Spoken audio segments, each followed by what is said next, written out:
Welcome back, guys. In the opening days of the Horus Heresy and during the Dropsite Massacre of Isstvan 5, the Raven Guard came face to face with the Treacherous Word Bearers, Corvus Corax battling his brother Lorgar Aurelian. Let's see what happened.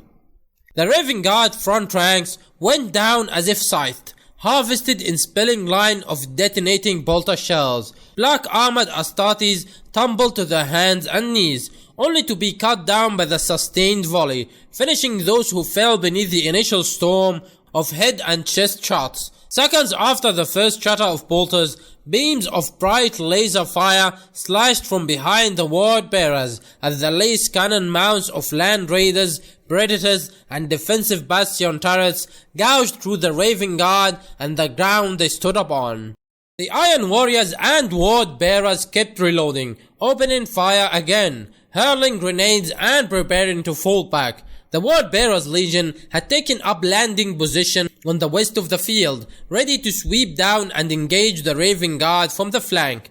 Three figures stood atop the roof of an ornate command tank, the Land Raiders' bronze and grey armor decked out with flapping banners and etched with fingernail-fine scripture over every visible surface. Corvus, Master of the Faith, watched the distant Dropsite through a desperate squint. Erebus stood at his side. Lorgar towered above both of them, but had no intention to spare for the treacherous opening salvos against the warriors of the Raven Guard and Salamander's Legion. He stared into the battlefield's heart, his eyes wide even in the wind, his lips gently parted as he watched his brothers killing each other, Fulgrim and Ferrus, the fading sunlight flaring from the edges of their swinging weapons. The wind stole the clash and clang of their berries. But even in silence, the duel was beyond captivating. No senses but a Primarch's could have followed such instant liquid movements.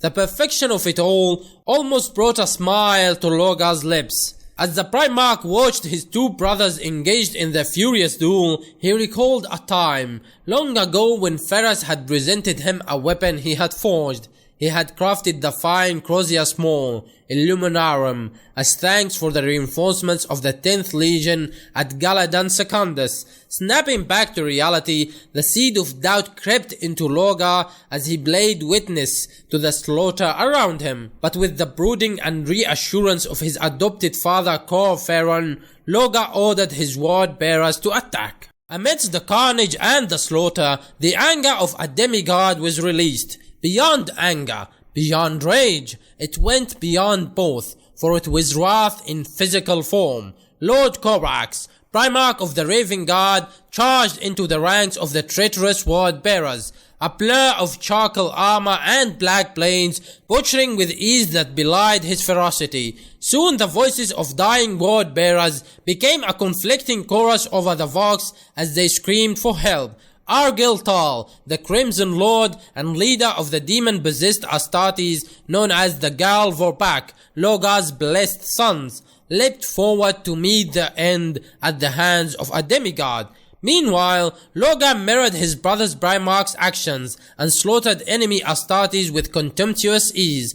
Just as the Word Bearers struggled to stand before Corax, so too did the Raven Guard fall back and die in droves. Suddenly, the Urizen halted his attack. He noticed that Corax was wading through the Gal Vorpak, ripping his demon-possessed Crimson Warriors apart, giving a blessed respite from the Primarch's murderous advance. The Raven Guard were falling back from him in a black tide. They left their dead in a carpet at the Primarch's feet. Despite the protestations of both Corvus and Erebus, Lorgar disregarded their counsel and sprinted forwards across the churned earth and dead bodies of his brother's legion to engage in a battle he had no hope of winning. He saw his brother, a man he had barely spoken to in 2 centuries of life, a man he barely knew, butchering his sons in a vicious rage. There was no thought of conversation, no hope of bringing Corax into the fold, or enlightening him enough to seize this murderous rampage. Lorgar's own anger rose to the fore. burning away the passionless killing of only moments ago. As the Word Bearer's Primarch hammered his way through the Raven God to reach his brother, he felt power seethe within him, aching to rise out. Always, Lorgar had beaten back his psychic potential, hiding it and hating it in equal measure. It was unreliable, erratic, unstable and painful. It was never the gift it seemed to be for Magnus, and thus he had swallowed it back, walling it up behind unyielding resolve. No more. A scream of release tore itself free, not from his mouth, but his mind. It echoed across the battlefield. It echoed into the void. Energy sparked from his armor, and a sixth sense unrestrained at last, with its purity perhaps colored by chaos, exhaled from his core. Lorgar felt the heat of his own fury made manifest. He felt his unchained power reaching out, not only to enhance his physical form, but reaching to his sons across the battlefield, and there he stood at the heart of the killing fields, winged and hallowed by amorphous contrails of psychic fire, shouting his brother's name into the storm. Corax answered with a shriek of his own, the call of the betrayer, the cry of the betrayed, and the Raven met the heretic in a clash of Crozius and Claw. In response, the Galvoback underwent their final metamorphosis. Changing into their true demonic forms, the Ceramite armor had fused to flesh, layered by dense bone ridges and spines. As they sprouted all manner of razor-sharp claws, talons and wings, they warped into new bestial forms, marking them out amongst the first possessed Chaos Space Marines. Meanwhile, the Primarchs fought in furious combat, Corax fighting to kill, while Lorgar fought to stay alive. During their duel, Corax hurled insults and accusations at his former brother. He wanted to know why Lorgar and his legion had committed such treachery.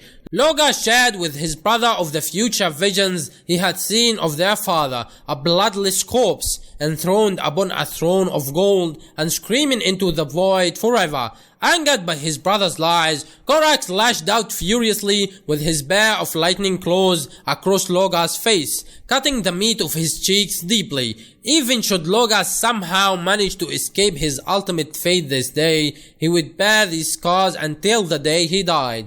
The two Primarchs traded vicious blows, but the Raven Lord had the advantage, not only speed and fitness, but of also being a penultimate warrior with decades of fighting experience. Lorgar did not, for he had always been more of a scholar than a warrior, and his lack of experience cost him dearly as Corax impaled Lorgar through his stomach, the tips of his meter-long talons glinting to the side of his spine as they thrust out his back. Such a blow meant little to a Primarch. Only when Corax heaved upwards did Lorgar stagger. The claws bit deep and cut, sewing through the Word Bearer's body. Illuminarum slipped from the impaled Primarch's fists. Those same hands wrapped around Corax's throat, even as the Raven Lord was carving his brother in half. Even as he tightened his grip on Corax's throat, the Raven Lord remained untroubled by his weaker brother's grip. Lorgar crashed his forehead against Corax's face, shattering his brother's nose, but still he could not free himself. The Raven Lord gave no ground, even as a second, third, and fourth headbutt decimated his delicate features. The claws jerked, snagged against Lorgar's enhanced bones. Corax tore them free, inflicting more damage than the first impaling had done. Blood hissed and popped as it evaporated on the force-fielded blades. Lorgar fell to his knees, hands clutched over the ruination of his stomach.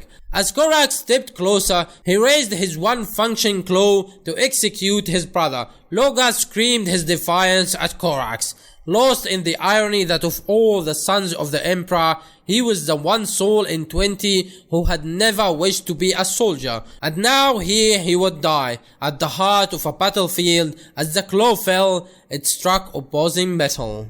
Corax looked to meet eyes as black as his, in a face as pale as his own, his claws trained against a mirroring weapon, both sets of blades scribing as they ground against each other, one claw seeking to fall and kill, the other unyielding in its rising defense. Where the Raven Guard Primarch's features were fierce with effort, the other face wore a grin. It was a smile both taut and mirthless, a dead man's smile. once his lips surrendered to rigor mortis. It was Curse. Corax sought to wrench his claw free, but Curse's second gauntlet closed on his brother's wrist, so that Corax would be unable to fly away and escape his fate. Curse looked upon his prostrate brother and ordered him to rise from his knees, disgusted at his cowardice.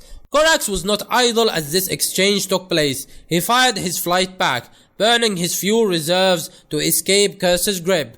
The Raven Lord claw ripped free, and Corax soared skyward, carried on jet thrust away from Curse's rising laughter. Curse then shoved Lorgar back towards his ward bearers. Around them both, the Grey Legion warred with the warriors in black. Lorgar thanked his brother for saving his life, but Curse warned him that he would let him die next time, as bit out another retort. His words halted as he took in the scene of the transformed Gal Vopak. Their armor was crimson and ridged bone, great claws, both metallic weapons and fleshy, jointed talons extended from bestial arms. Every helm was horned, and every faceplate was split by a demon's skullish leer. Disgusted by this horrific sight, Curse turned his back on Lorgar and commented that he was so much more than merely foul. He was rancid with corruption. Though grievously wounded, Lorgar would live. The traitors had carried the day and dealt the Emperor and the Imperium a grievous blow, as the Horus Heresy began in earnest. Horus now possessed 9 Space Marine legions and had all but destroyed 3 of the remaining 9 loyalist ones. The path to Terra was now wide open, and the decisive siege of Terra and the assault on the Imperial Palace would follow after 7 more Terran years of blood and terror as the traitor legions penetrated to the very heart of the Imperium of Man. Alright guys, thanks a lot for watching. Don't forget to subscribe and hit that notification bell to stay tuned for more.